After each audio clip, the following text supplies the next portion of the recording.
Сүмірейген неме. Бәрін білдіріп ап мінез көрсетеді ғой. Хей неме, берсең тамағыңды, бедіреймей дұрыстап бер. Жасайтыныңды жасап ап, жыл жауып қойған соң, ұялудың орнына маған мінезіңді көрсетейін дедің ба? Ал мен неменеге ұялуым керек? Кімнен ұялам? Жылы жауып қойған мен емес. Сіздер менің аузымды жауып, үніңді шығарма, бізді қара бет қыласың деп үнімді өшірдіңдер. Бұл жерде ұялатын мен емеспін. Жетісіпсің. Ей, сен неге үндемей отсың? Қой демейсің бе қатыныңа?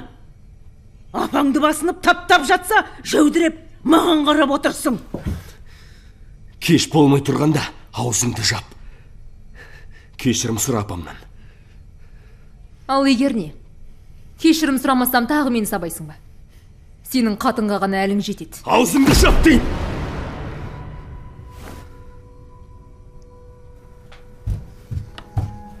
Бір қатынға әлің жетпей.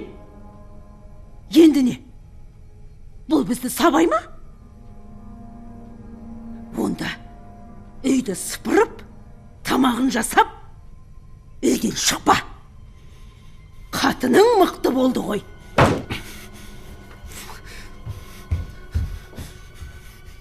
Сорлы болдым-ау. Байғұс басым-ай. Осындай күнге жетем деп ойладым ба?